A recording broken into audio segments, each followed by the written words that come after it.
Assalamualaikum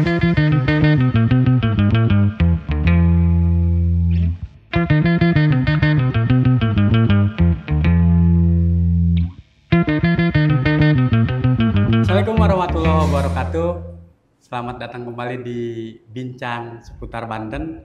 Warga seluruh Banten, hari ini kita sudah kedatangan bapak-bapak narasumber nih. Sudah hadir di samping Saprol dari Kejaksaan, sudah hadir Pak Rangga. Kita sapa dulu. Assalamualaikum Bang. Waalaikumsalam. Alhamdulillah. Terima kasih sudah hadir. Siap, terima kasih undangannya. Satu lagi ini akademisi dari Universitas Budi Luhur, Pak Agung. Assalamualaikum. Waalaikumsalam. Selamat sore. Alhamdulillah. Sabar sehat selalu. Terima kasih sudah hadir, Bang. Ya, terima kasih. Oke, warga seluruh Banten, di Bincang Seputar Banten edisi hari ini kita bahas yang serius ini. Ini kalau sudah ada Pak Jaksa di sini, maka tema kita tidak jauh-jauh dari soal hukum. Hari ini Diskominfo mengangkat temanya soal efektivitas hukum dalam memberantas kejahatan cyber. Ini berat banget ini. Makanya kita akan mulai dari Pak Rangga dulu nih. Bang, kalau bicara soal kejahatan cyber, kami Saprol, para jurnalis, membahasnya nggak bakal jauh dari Undang-Undang ITE. Betul. Nah, kita awali dulu dari Bang Rangga. Sebelum ke apa sesungguhnya kejahatan cyber itu, biar warga seluruh Banten juga paham, apakah Kejaksaan Tinggi Banten pernah menangani, terutama di tahun 2025 ini, kasus-kasus kejahatan cyber, Bang? Baik. Saya jawab ya, Ya. izin ya.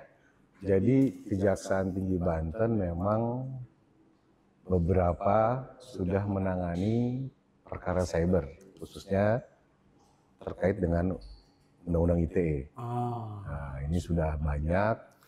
Mungkin yang viral tempo hari adalah kasus yang di salah satu daerah di Provinsi Banten tentang revenge porn. Oh, ya. Nah, itu yang cukup menarik gitu ya, di mana pada akhirnya terhadap si terpidananya ini tidak hanya dihukum penjara saja, tapi juga terhadap terpidana selain dipenjara dan denda, dia dikenakan sanksi yaitu dilarang menggunakan atau mengakses internet selama 8 tahun. Ini hal yang baru. Wow. Itu dia hukuman yang terbaru dari pelaku undang-undang itu. Dilarang menggunakan medsos 8 tahun. Mengakses, ya, selama 8 tahun. Luar biasa. Itu perkembangannya. Nah, jadi ya sekali lagi, kalau saya boleh mengacu tentang, mungkin sedikit saya tambahkan, efektivitasnya dari Undang-Undang ITE itu sendiri adalah saat ini memang sudah cukup efektif. Kira-kira kayak gitu ya. Ya. Saat ini Undang-Undang ITE ini paling sering dilaporkan oleh masyarakat. Dan kemudian Undang-Undang ITE sendiri mengalami perkembangan atau beberapa kali terjadi perubahan dari sejak dia lahir. Undang-Undang ITE pertama itu sejak tahun 2008. Pertama Undang-Undang 11 2008. Kemudian yang kedua ada Undang-Undang nomor 19 tahun 2016 ya. Ya, 2016. Dan yang terakhir 1 2024. Oh. Kalau kita boleh sedikit ngasih kesimpulan, setiap 8 tahun sekali Republik ini mengupdate Undang-Undang ITE. Oke. Nah, tapi apakah kemudian undang-undang ini bisa efektif diterapkan di masyarakat? Ini yang saat ini sedang kita uji. Maksudnya begini, karena perkembangan teknologinya itu sendiri dan perkembangan kejahatannya itu sendiri, hampir dia seiring dengan perkembangan teknologi yang ada. Oke. Artinya, mungkin kali ini cara mengupdate-nya tidak bisa lagi 8 tahun sekali kira-kira gitu. Mungkin harus melihat perkembangan teknologi yang ada, sehingga nggak ada salahnya masyarakat juga harus menerima layanan hukum dari pemerintah tentang produk-produk hukum yang positif yang bisa memberikan kepastian hukum terhadap masyarakat sendiri. Oke, jadi efektivitas pelaksanaan Undang-Undang ITE ini harus regulasinya juga ada percepatan, ada akselerasi ya. Harus ya. Karena update perkembangan teknologi kita cepat sekali. Begitu cepatnya, betul. Tapi saya penasaran Pak Rangga, yang tadi kasus yang di ungkapkan. Apa bentuk kejahatan cyber si terdakwa ini? Kalau bentuk kejahatan cyber si terpidana ya, saya terpidana, sekarang sudah putus dari inkrah. Iya. Jadi mereka salah satu melanggar asusila. Namanya revenge porn. Revenge porn. Revenge porn. Jadi mereka awalnya berpacaran, merekam gambar masing-masing dalam perbuatan asusila. Mereka membuat konten pornografi, kemudian pada saat waktu berganti, salah satu dari mereka bosan dan kemudian minta putus, tapi yang satu lagi nggak mau putus. Mereka mengancam kalau kamu putusin saya akan sebarkan konten ini. Dan terjadi konten ini tersebar. Dan itulah akhirnya ketika konten tersebar terhadap tersangka atau terpidana sekarang dilaporkan atas pelanggaran undang-undang ITE itu. Saya pikir cuma terjadi di sinetron, ternyata terjadi di dunia nyata ya. Betul. Terjadi tahun 2023. Atau terjadi di provinsi yang lain, nggak kepikiran hal itu terjadi di Banten. Ternyata jadi juga. Kita ke Pak Agung dulu. Pak Agung, pemahaman masyarakat Banten, pemahaman para jurnalis, warga seluruh Banten juga di rumah kadang-kadang memahami kejahatan cyber itu, mereka kan datang ke Polda. Ada tulisan pelang di sana cybercrime. Pemahaman mereka adalah ini kalau bicara kejahatan cyber, penanggulangan para penjahat yang melakukan hacker, yang melakukan peretasan situs-situs lembaga pemerintahan, baik institusi Polri, kejaksaan, pemerintahan pusat, daerah. Seberapa luas kalau kita bicara soal kejahatan cyber itu?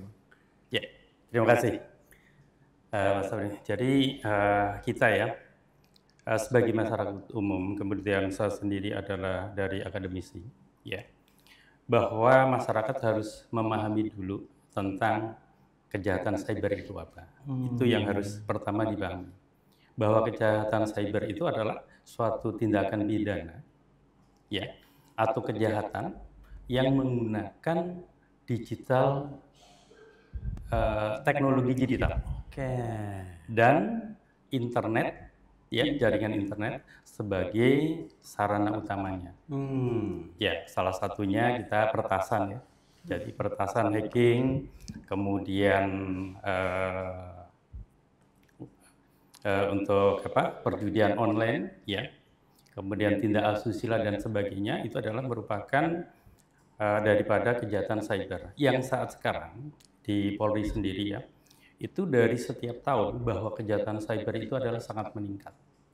Yang dilaporkan, gitu loh. Tapi pertanyaan adalah efektif atau tidak?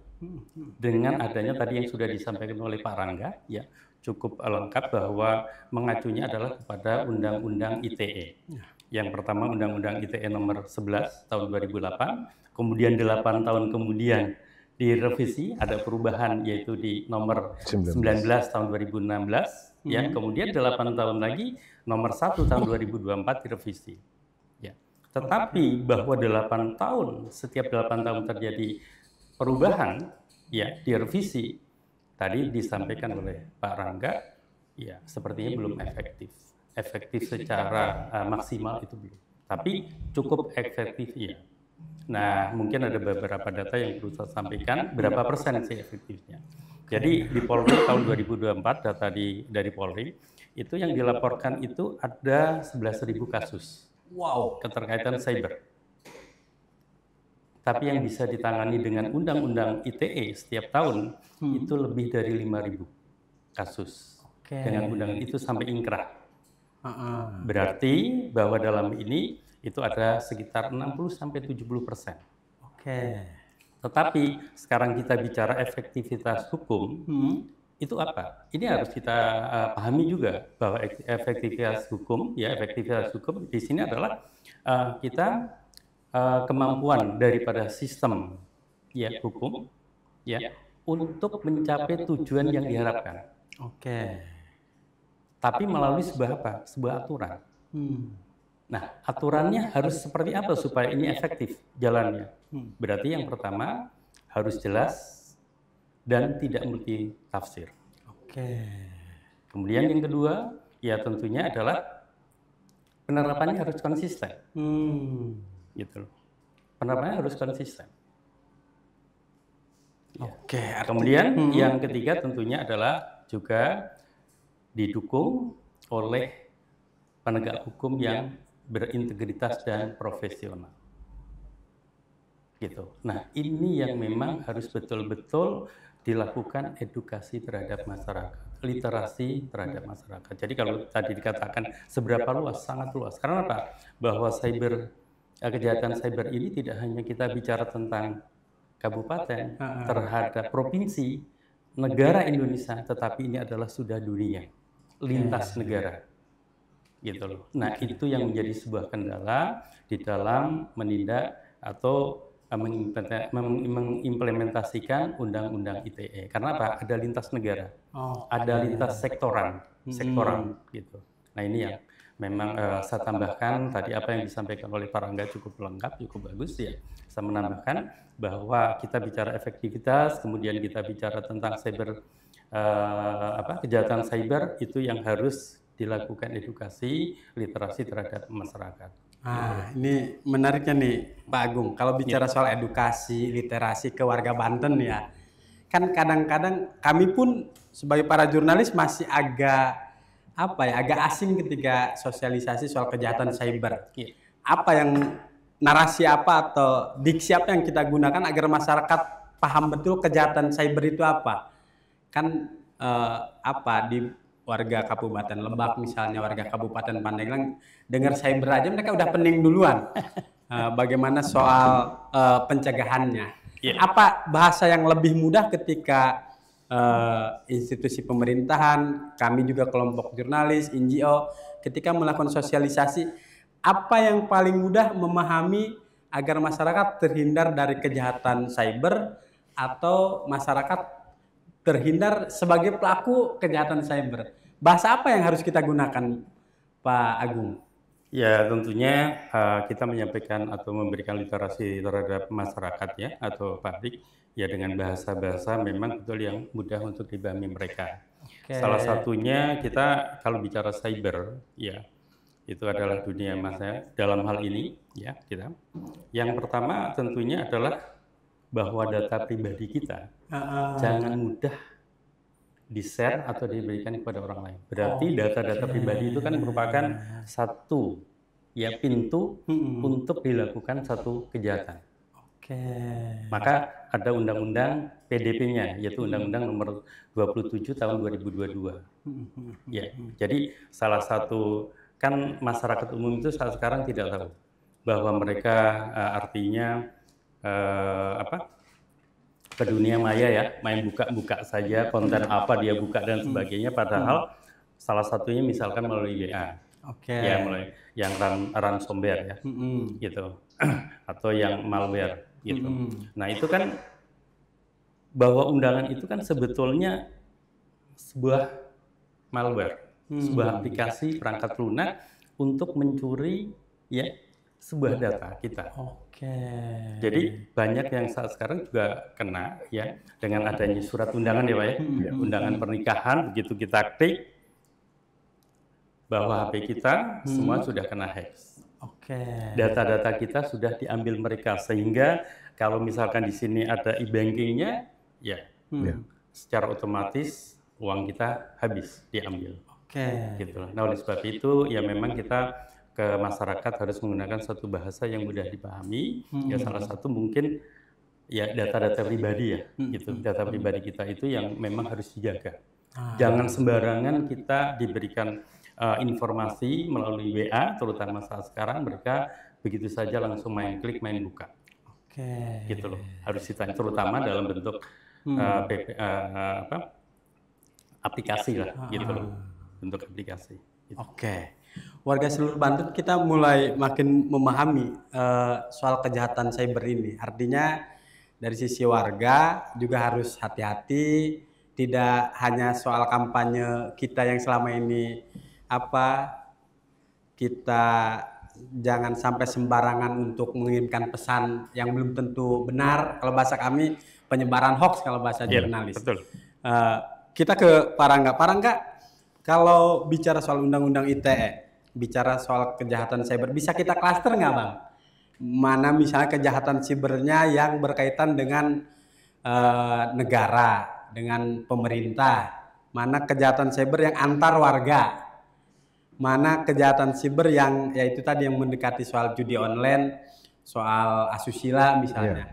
Kalau di kami, diskusi-diskusi para jurnalis Banten itu Bang, itu yang berkaitan dengan satu penyebaran informasi palsu, soal hoax. Kemudian yang ini mungkin juga curhatan pribadi nih barangkali. Kalau bicara soal undang-undang ITE, jangankan warga, para jurnalis pun kami ketakutan Bang. Karena bisa saja produk jurnalistik kami dituduh pencemaran nama baik, dituduh ujaran kebencian misalnya.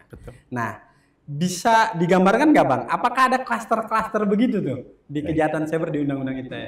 Baik, kalau secara klaster yang seperti yang tadi Bapak jelaskan ya, saya pikir Undang-Undang ITE sudah cukup jelas. Klaster-klasternya tentu tidak mengkotakkan secara spesifik.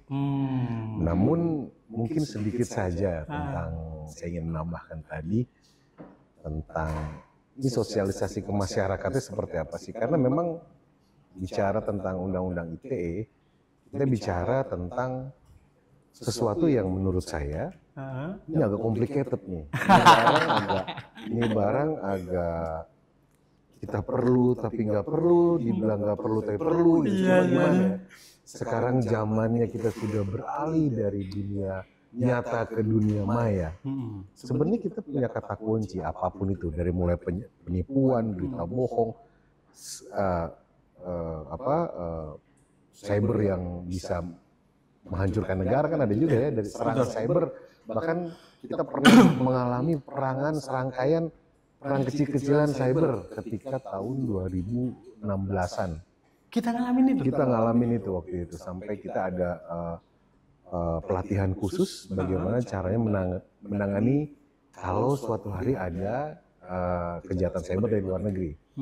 Itu pemerintah sudah punya beberapa instrumen yang cukup kuat. Nah, mungkin untuk hal yang paling sederhana kalau kita bicara klaster tadi, yang di masyarakat paling akrab. Tadi sudah di-mention bahwa hati-hati dengan mungkin tentang undangan, mengirimkan undangan ya. Tapi kalau saya boleh tambahkan sedikit begini Pak Agung. Mulailah kita bijaksana dengan internet. Kata kuncinya ini sebenarnya penting Pak. Masalahnya adalah kita kadang tidak bijak dengan internet. Bahkan kita cenderung hanya sekedar untuk mengisi waktu luang kita saja. Padahal tidak demikian. Aturannya sudah ada, tadi sudah dibilang per 8 tahun kita update, kita mengupgrade Undang-Undang ITE. Tapi masyarakat belum juga paham bahwa apapun yang dia typing, dia tulis, apapun yang dia upload, ketika dia sudah setuju menggunakan internet sebagai bagian dari kehidupannya dia, ini harusnya masyarakat paham bahwa kalau kita tidak bijak, kalau nggak kita jadi korban, kita bisa jadi pelaku. Kalau misalnya cuma sekedar yang diketahui oleh masyarakat, saya pengen buka Facebook saja nih, Instagram saja, saya mau jual sesuatu gitu kan. Apalagi sekarang kalau di Facebook tuh Pak, jual mobil ada yang sampai harga 7 juta. Kalau nggak bijak menggunakannya, wah ini barang bener. Mobil masih bagus harga 7 juta. Padahal di showroom harganya masih sekitar 80 jutaan misalnya untuk second. Ini kok bisa harga semurah ini? Ini kalau tanpa kebijakan, bijaksananya kita sebagai pengguna, tanpa didukung sama pengetahuan kita yang cukup Pak, ini akan membunuh kita. Kayak tadi saya bilang. Sekarang banyak sekali platform yang nawarin ini beli ini murah, beli itu murah. Bahkan kalau boleh jujur Pak Agung, saya mohon izin, bahkan prostitusi online pun sekarang sudah ada. Dan itu nyata. Dan masyarakat masih menganggap ini mungkin ini mah lucu-lucuan. Padahal itu semua sudah ada aturan hukumnya. Nah, kenapa saya bilang agak berbahaya?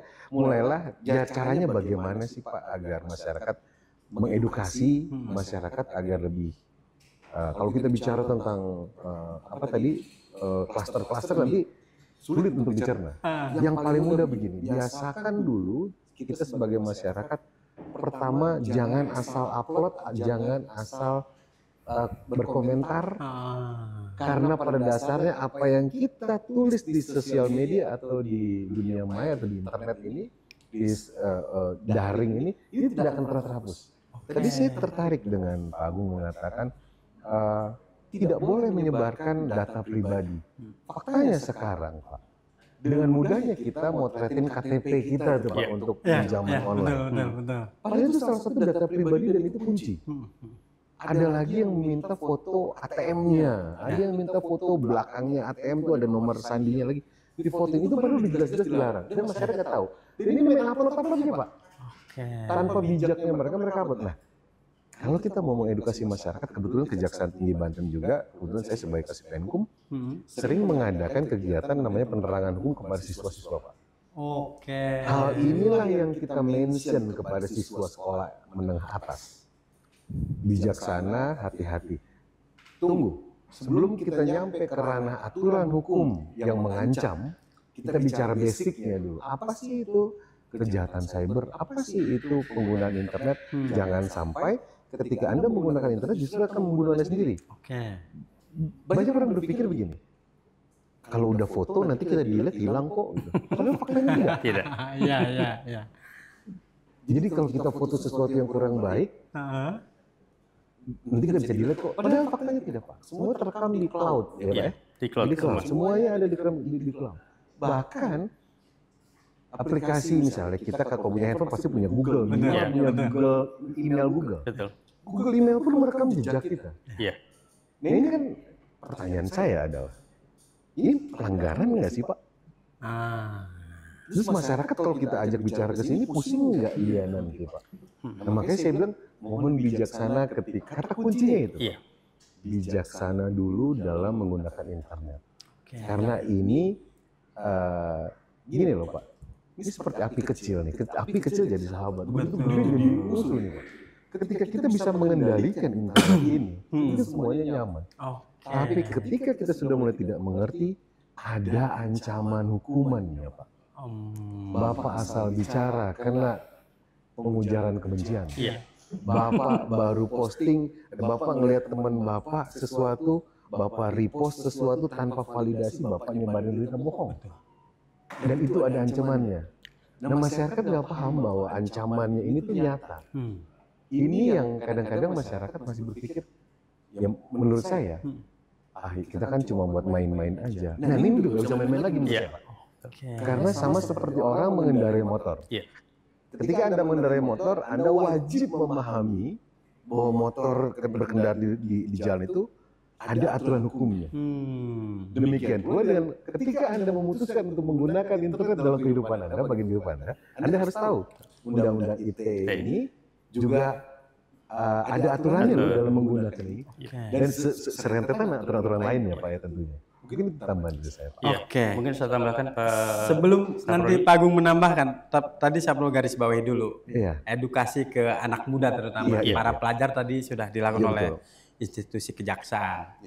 Mungkin pemerintah daerah juga melakukan itu, kepolisian juga melakukan itu. Tapi kalau bicara tadi disampaikan oleh Pak Agung datanya 2024 sampai ribuan itu, ini udah pertengahan tahun 2025. Kita nunggu akhir tahun berapa apa ada peningkatan atau enggak.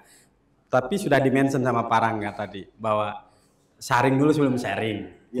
Terus jangan sembarangan bikin caption, jangan sembarangan upload. Saya perlu ke Pak Agung. Pak Agung kan ini problem kita nih di dunia medsos misalnya. Rame soal buzzer. Kemudian juga rame soal judi online. Kadang-kadang dua itu warga kita kadang jadi korban, kadang jadi pelaku. Soal data pribadi yang di-upload di medsos. Sapro saja mau nonton timnas main di GBK untuk dapat tiket kan via online. Kita harus upload loh Pak. KTP itu. Artinya selama mungkin aplikasinya jelas, resmi, kemudian ada tanggung jawab negara di sana, mungkin aman.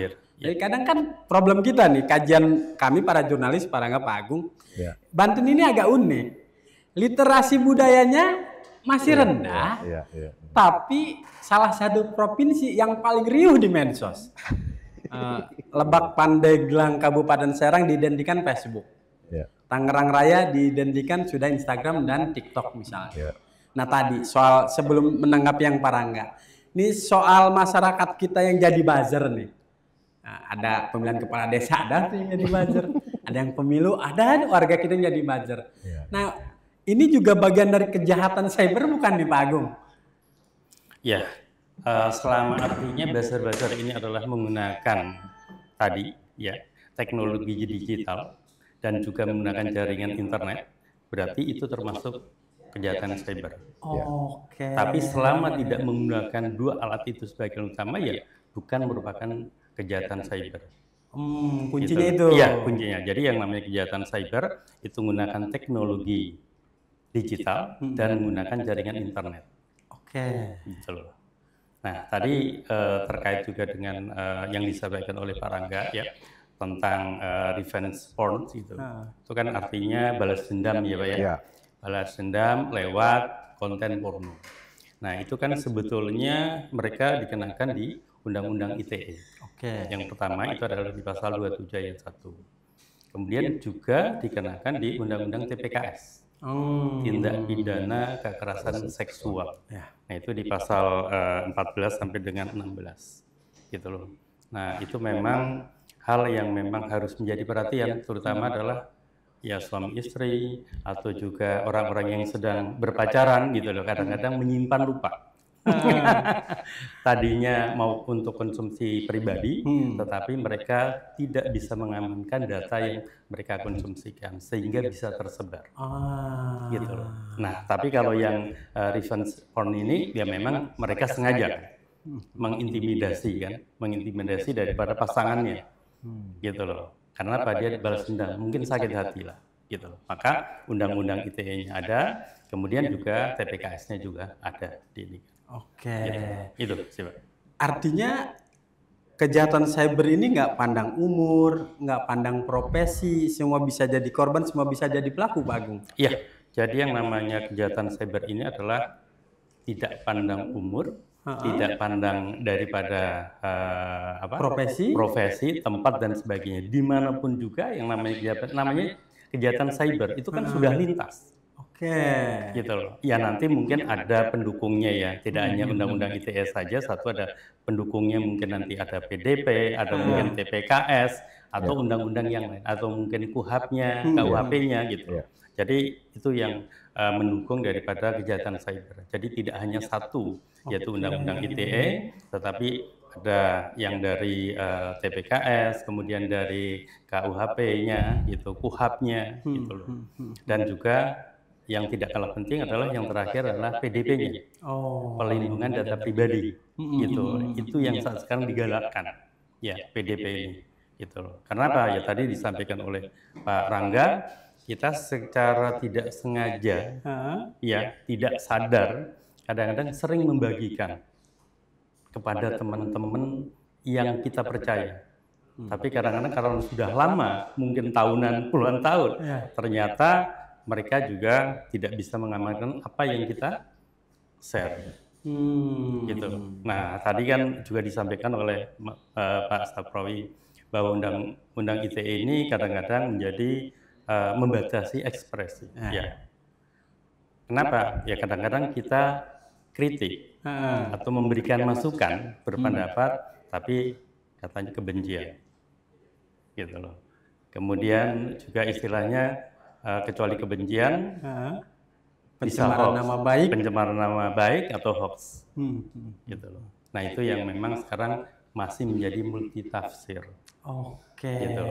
Jadi ini yang perlu tadi jangan sampai 8 tahun sekali kita revisi, tapi kalau bisa berkelanjutan mungkin setiap 2 tahun atau setiap 3 tahun sekali. Setiap 3 tahun sekali. Iya, bisa 2 tahun, bisa 3 tahun lah. Atau sesuai dengan kebutuhan mereka melakukan sebuah evaluasi revisi yang melibatkan ya sekarang ya mulai dari kepolisian, mulai APH kepolisian dan jaksa, kemudian akademisi termasuk media. Gitu. Jadi semuanya nanti di situ bisa terakomodir lah gitu. Siap.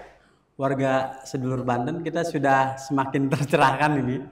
Pak Rangga dan Pak Agung sudah memberikan analisanya. Tapi Sapra ingin lebih mempertajam pertanyaan ke Pak Kapus Penkum ini. Kasih Penkum, Pak. Pak kasih Penkum. Bang Rangga, ini kan Ya. milenial ini lagi luar biasa. Ya. Hampir semua anak sekolah bahkan usia SD saja udah pegang smartphone. Iya. Sebab penyakitnya terjadi kejahatan cyber kan gadgetnya smartphone, orangnya nggak smart people. Jadi kadang jadi korban, kadang jadi pelaku. Iya. Nah, kalau kemudian milenial kita, generasi muda Banten juga semakin akrab dengan teknologi, dengan digital, dengan online, dengan internet, sementara aparatur penegak hukumnya misalnya sepuh-sepuh, kadang ketinggalan perkembangan teknologi. Sementara dari pelaku kejahatan cybernya anak-anak muda yang lagi haus, segala sesuatu. Kadang dia pelajaran matematika, bahasanya ketinggalan, tapi khusus urusan teknologi internet dia jago. Gitu. Dia bisa membuat virus komputer, dia bisa membahayakan kawan-kawannya sendiri soal smartphone-nya bisa rusak. Gitu. Bagaimana dengan keberimbangan itu tuh, Pak Rangga? Aparatur penegak hukumnya juga harus di-upgrade lebih cepat dari para pelaku kejahatan cybernya. Gimana, Pak? Baik. Jadi pertama-tama begini ya, bahwa perlu diketahui bahwa handphone kita ini, Pak, itu setiap tahun upgrade. Oke. Apa iOS-nya? Ya, bahkan ada merek tertentu, hampir setiap bulan dan tanggal tertentu setiap tahunnya pasti mengeluarkan jenis yang baru dengan sistem yang terbaru. Software baru. Artinya apa? Artinya mereka terus-terusan melakukan upgrading terhadap teknologi mereka. Pertanyaannya, apakah aparat penegak hukum kita menghadapi para milenial ini sudah siap? Kan gitu, Pak. Aparat penegak hukum khususnya di kejaksaan, ya, Pak, kita bekerja berdasarkan alat bukti, Pak. Oke. Sejauh ada alat bukti yang mendukung, sejauh dua alat bukti terpenuhi, maka bisa sebuah peristiwa itu jika dinyatakan melanggar perbuatan pidana dibawa ke pengadilan. Oke. Pertanyaannya, perlukah update atau upgrading dari untuk menghadapi para milenial atau orang-orang yang generasi-generasi yang baru ini? Jawabannya kita perlu. Tapi yang kita perlukan mungkin adalah yang tadi dikatakan sama Pak Agung. Mungkin kita perlu mengupgrade juga aturan hukumnya atau payung hukumnya. Oke. Karena aparat penegak hukum ini bekerja karena payung hukum. Kita nggak bisa nih tiba-tiba kayak orang main gitar gitu, Pak. Tiba-tiba kita improvisasi sendiri lah ya terhadap sebuah aturan ini. Kita nggak bisa. Karena semua sudah ada aturannya. Yang melanggar kalau ini adalah sebuah kejahatan cyber misalnya, bahwa ini telah terbukti ada alat buktinya, dua alat bukti terpenuhi sebagaimana pasal 184 KUHP, maka dia bisa dibawa ke pengadilan. Bagaimana cara menyimpulkannya? Kan cara menyimpulkannya mudah. Kalau di kejaksaan itu biasanya kami suka ngasih petunjuk. Kalau kami nggak ngerti, kami akan minta para penyidik untuk sediakan ahli. Oke. Jadi seberapa penting? Ya penting tentu aparat penegak hukum kita siap atau mungkin kami selalu mengupdate. Kami selalu mengupdate diri kami dengan seminar dan dengan kegiatan-kegiatan khusus ya untuk jaksa-jaksa yang memang menangani perkara pidana, khususnya cyber. Kita ada pelatihannya khusus. Tapi pelatihan ini pun akan mungkin menjadi kurang efektif jika payung hukumnya yang mungkin tidak upgrading kita saya bilang tadi. Kita kan baru yang baru nih Pak, baru 2024. Iya. Cuma jangan lupa 2024 di-upgrade. Bahasa saya nih, bahasa saya upgrade ya. Padahal sih di amandemen diperbarui ditambah. Tapi jangan lupa bahwa yang terakhir itu tahun 2016. Sebelum 2016, 2008. Dan akhirnya kita bisa menemukan begini, bahwa kita seperti kejar-kejaran. Dengan teknologi yang tadi saya katakan bahwa iOS tertentu dia setiap tahun, setiap bulan Juli dia mengeluarkan jenis baru dengan iOS terbaru dengan teknologi terbaru. Sekarang sederhananya begini Pak, yang paling sederhana ya Pak, ada namanya ChatGPT, Ya, Artificial Intelligence. betul. Pertanyaannya, apakah undang-undang sudah mengcover tentang hal ini? Kan berarti perlu upgrade ya Pak. Betul, betul. Tadi Bapak katakan juga tentang, jadi bagaimana nih kalau ada masyarakat Banten jadi buzzer? Ini Pak, saya sendiri mendefinisikannya buzzer ini apa sih? Buzzer ini mungkin kalau di dunia maya yang saya ketahui, satu orang punya beberapa fake account. Iya. Kan gitu, Pak? Bagaimana kalau jadi buzzer gitu katanya? Loh, kalau Anda jadi buzzer, Anda sebenarnya sudah melakukan pelanggaran dari undang-undang ITE itu sendiri. Kenapa pelanggaran? Ya karena memakai akun palsu kan gitu Pak. Betul. Kita tidak boleh itu pakai akun palsu. Kira-kira seperti itu jawaban saya. Siap. Sebelum mulai tercerah, mudah-mudahan warga sedulur Banten juga makin tercerahkan. Kalau kembali ke tema tadi soal efektivitas hukum dalam pemberantasan kejahatan cyber, ternyata efektif tidaknya pemberantasan ini, regulasinya juga butuh upgrade itu tadi. Relevan tidak dengan situasi saat ini. Siap. Kita ke Pak Agung dulu. Pak Agung tadi menarik soal buzzer tadi, soal akun bodong. Saprol memahaminya begini, di setiap insan jurnalis dia tidak mungkin cukup punya satu handphone. Pasti dia punya handphone cadangan kedua. Dengan alasan untuk menunjang pekerjaan dan yang lain-lain. Mungkin di dunia medsos juga banyak orang yang tidak cukup hanya punya satu akun. Di luar dari soal permintaan ada motif ekonomi dan yang lain-lain. Tapi kalau kembali ke basic, kan anak pelajar yang SD itu sesungguhnya dia tidak bisa main Facebook, tidak bisa main TikTok, karena ketika seorang pengguna internet mau menggunakan aplikasi itu, dia butuh register. Nah, persoalan atau problemnya adalah ternyata di registrasi itu juga memberikan ruang orang untuk artinya tahun kelahiran ya dia pilih sendiri biar mencukupi di atas 18 tahun. Artinya ternyata teknologi di satu sisi dia membantu kita dimudahkan sekarang. Hanya dengan jempol kita bisa makan tengah malam dan yang lain-lain. Tapi di sisi yang lain juga yaitu tadi bermata pisau dua itu tadi. Nah, maksud Saprol ada ternyata di dunia digital kita ada celah-celah itu tuh yang kadang-kadang bagi sebagian orang wah dimanfaatkan saja nih. Masa iya anak SD, anak TK bisa punya akun TikTok, akun Facebook, akun YouTube misalnya. Bagaimana Pak Agung melihat dari sisi akademi, apakah pemerintahan kita juga harus mengevaluasi hal-hal yang demikian itu untuk melindungi rakyatnya, untuk melindungi warganya? Ya, terima kasih Pak Sabri. Ya, memang sekarang beberapa aplikasi ya keterkaitan mungkin dengan informasi. Itu kalau kita diminta untuk membuat akun oleh mereka, itu kan rata-rata datanya juga data bukan otentik lah. Karena apa? Kita tidak diminta untuk mengupload misalkan KTP-nya, ya, data otentik KTP atau mungkin sejenisnya, SIM dan sebagainya. Sehingga kemungkinan besar, ya, mayoritas adalah bahwa datanya adalah palsu. Ya, tidak dipertanggungjawabkan. Nah, keterkaitan dengan anak-anak, sebenarnya kalau untuk anak-anak itu kan masih dalam pengawasan orang tua.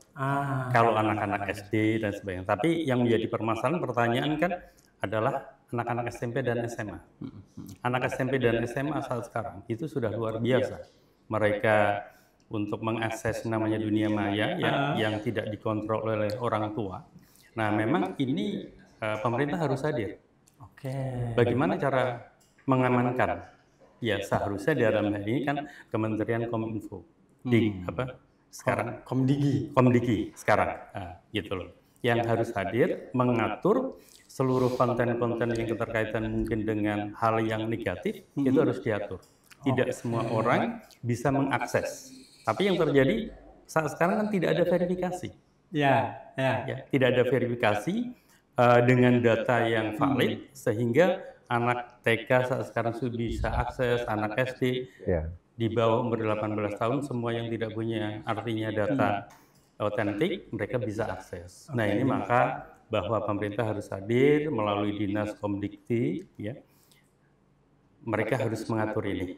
Itu terutama adalah keterkaitan dengan konten-konten yang kurang bagus. Kenapa? Sekarang bahwa masyarakat melalui daripada konten YouTube, ya mereka bisa melihat Semua semua Semua video hal yang memang anak-anak seharusnya sudah atau belum boleh untuk melihat. Tapi sekarang saya melihat juga istilahnya anaknya teman atau mungkin ponakan dan sebagainya, anak-anak SD mereka bukanya bahasanya jadi tidak teratur, nggak karu-karuan. Nah, oleh sebab itu tadi pertanyaan dari Mas Saprowi, sebaiknya seperti apa ya? Pemerintah harus hadir, harus membuat regulasinya.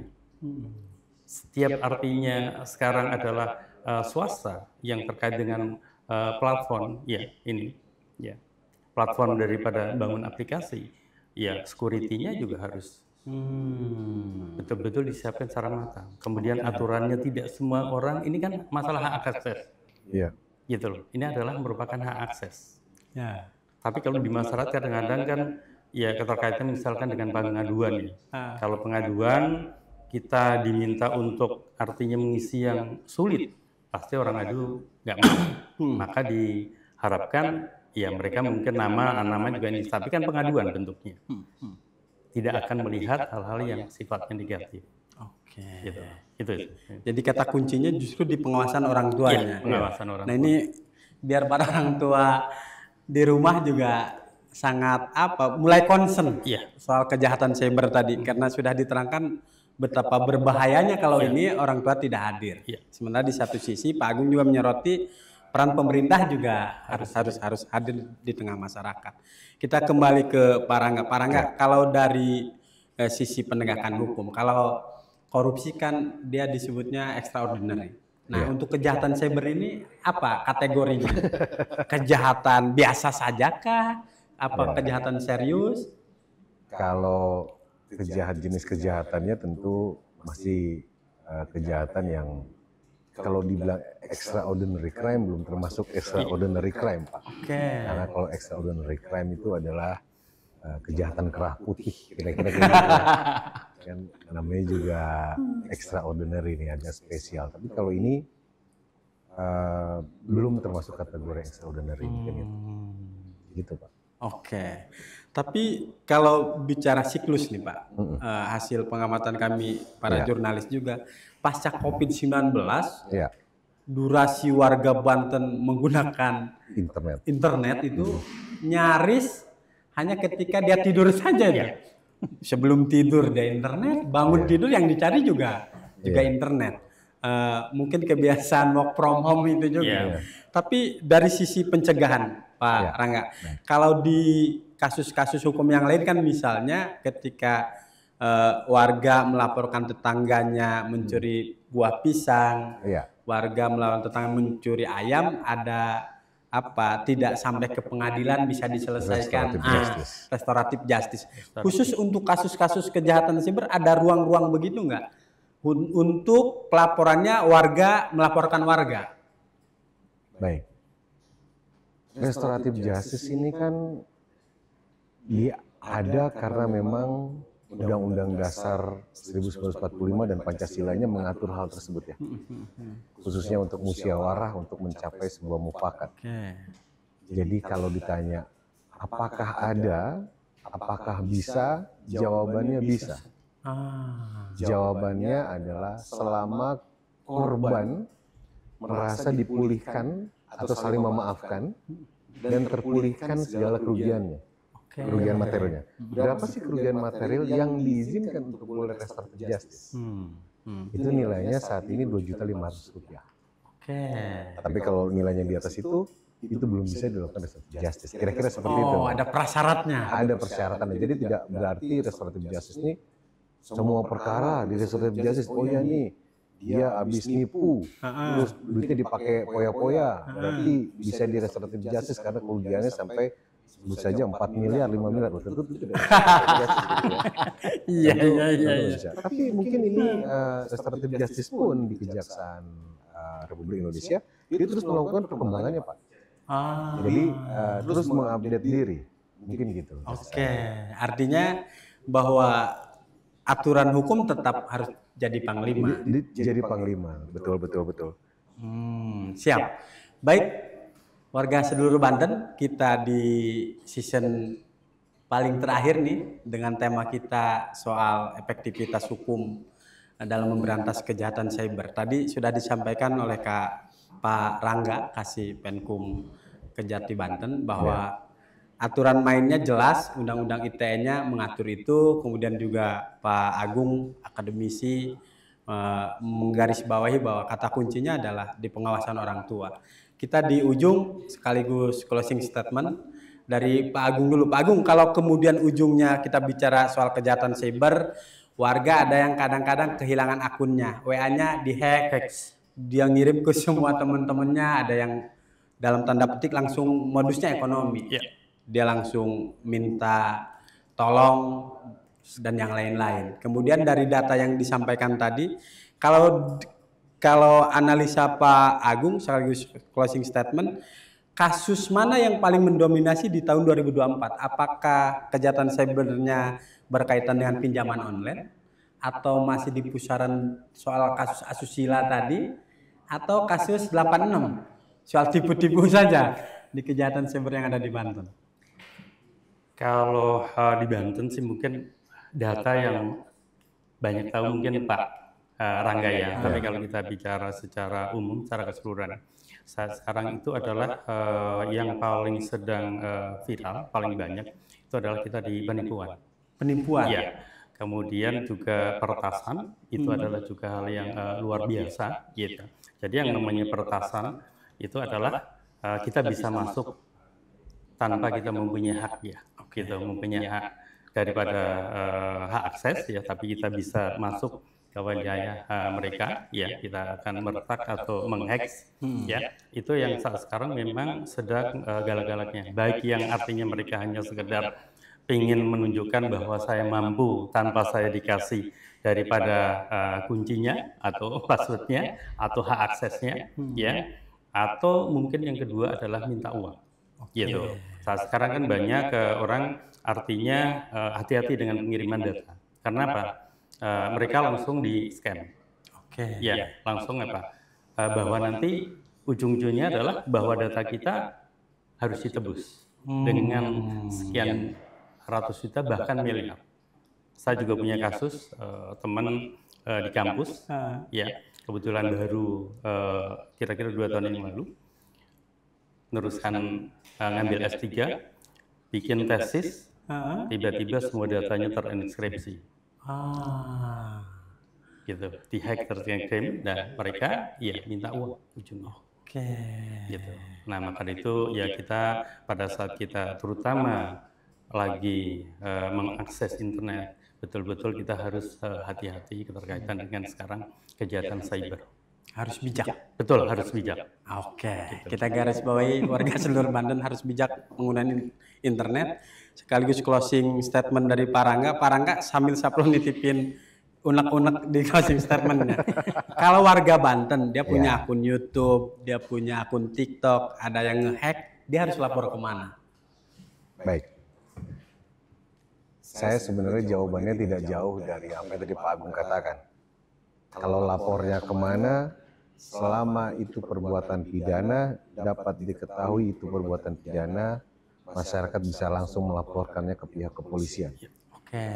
Tapi tidak sekedar melapor saja, tapi melapor juga harus disertai minimal 2 alat bukti. Jadi ada keterangan saksi, mungkin ada bukti petunjuk yang mereka bawa, untuk mereka bisa serahkan itu ke kepolisian agar kepolisian di tahapan penyidikannya bisa merangkai sebuah berkas untuk dilimpahkan ke kejaksaan. Karena terkadang kepolisian mungkin tidak sampai berkasnya ke kejaksaan karena memang laporannya ada, alat bukti tidak ada, Pak. Mungkin itu perlu dengan didukung alat bukti. Tapi kan alat bukti yang cari harus penyidik. Kalau kita bisa bantu penyidik, kenapa nggak kita? Kalau kita yang punya alat buktinya, kenapa nggak kita? Itu yang pertama.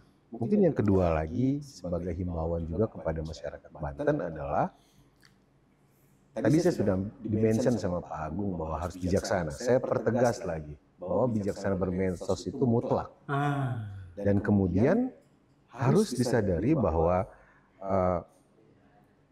aturan teknologi yang berlangsung begitu cepat membuat kita harus juga mengenal akan hukum itu sendiri atau aturan yang ada di negara kita sendiri. Kita wajib mengenal hukum, membaca, mengetahui, berpengetahuan tentang hukum agar tidak menjadi korban dari hukum itu sendiri, Pak. Satu hal lagi mungkin, tapi kemudian jadi ketakutan ya Pak ya, kalau nanti kita bisa jangan-jangan bisa jadi korban atau kita disangka pelaku misalnya gitu. Nah ini dia, supaya tidak menjadi korban malpraktek hal seperti itu, kita harus memenuhi pengetahuan kita tentang hal hukum juga, bidang hukum juga.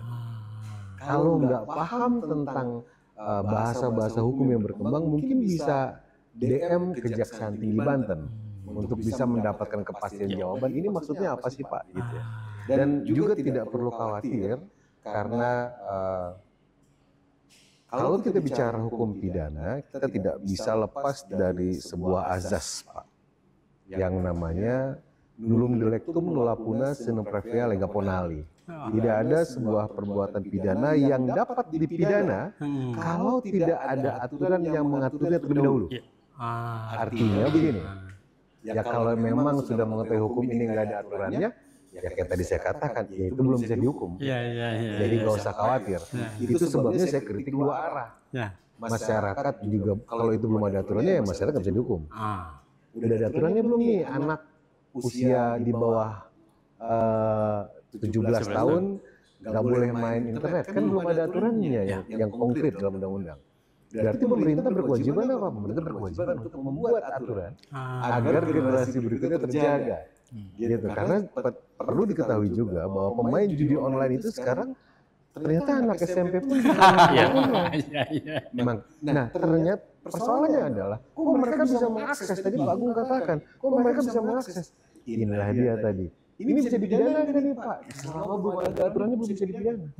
Nah, oleh sebab itu kata kuncinya kita masih mengerucut kepada satu titik, bijaksana dalam bermain. Bijaksana dalam bermain. Siap. Luar biasa sekali. Wawasan ilmu hukum Sapro bertambah hari ini. Semalam nonton diskusi hukum di televisi, lagi demam-demamnya soal mens rea. Mens rea, niat jahat. Soal niat jahat. Ternyata di kejahatan cyber tidak hanya niat jahat, orang bisa menjadi penjahat cyber ini.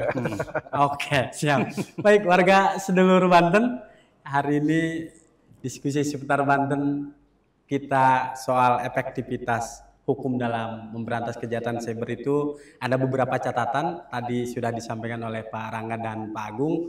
Paling penting kata kuncinya adalah pengawasan dari orang tua, karena sesungguhnya digital online itu harusnya memudahkan. Bukan malah membuat anak bapak dan ibu masuk penjara dan lain-lain. Hatur nuhun bapak-bapak, Pak Rangga, Pak Agung, mungkin bisa diskusi lagi dengan para jurnalis karena hampir minus tidak ada yang sarjana hukum yang jadi jurnalis. Hatur nuhun, warga seluruh Banten, kita akan jumpa lagi di bincang seputar Banten berikutnya. Assalamualaikum warahmatullahi wabarakatuh. Waalaikumsalam.